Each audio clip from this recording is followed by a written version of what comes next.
Hundreds of pupils drawn from various schools in Kitengela town have had a special day to pray for the country.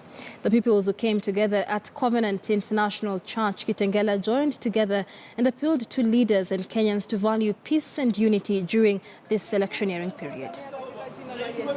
Tunatangaza amani wakati tunapoendelea kujiandaa kwa sababu ya uchaguzi. Jehova Jire ukaweza kutupigania ili tukaweze kupata amani.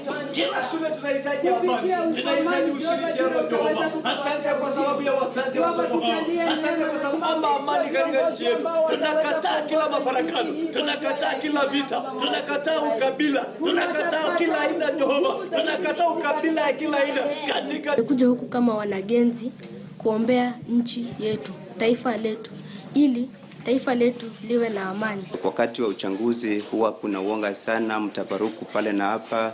Viongozi wetu wengine ambao hawamwamini Mungu huweza kupanda ile mbegu mbaya kwa wananchi wetu wa Kenya. Utapata kuwa wanaleta hiyo chuki kwa wananchi, wengine wanaanza kupingana bure bila kujua nini wanachofanya. Kwa hivyo ningependa wananchi wote wa Kenya na wale sana haswa wanao mcha Mungu wa Kristo mahali popote ambapo wako, kama kanisani, shuleni, vioni na kila mahali, tuweze kuombea nchi yetu ya Kenya. Ile ambayo imefanya sisi leo kuwa hapa na wanafunzi ni kwa sababu siasa hii ni mwaka wa siasa, na tayari kila mtu amepewa tiketi aenda atafutie kura, na tunajua wakati wanatafuta kura wengine wataongea vibaya, wengine hatataudhi wengine, vita itatokea, na tunajua kuna shida itakuwa katika nchi yetu. Ndio maana tumeomba Mungu alete amani, kwa sababu kanisani kila kabila yupo na Yesu ana ukabila, na sisi katika siasa yetu ya Kenya ni kama ukabila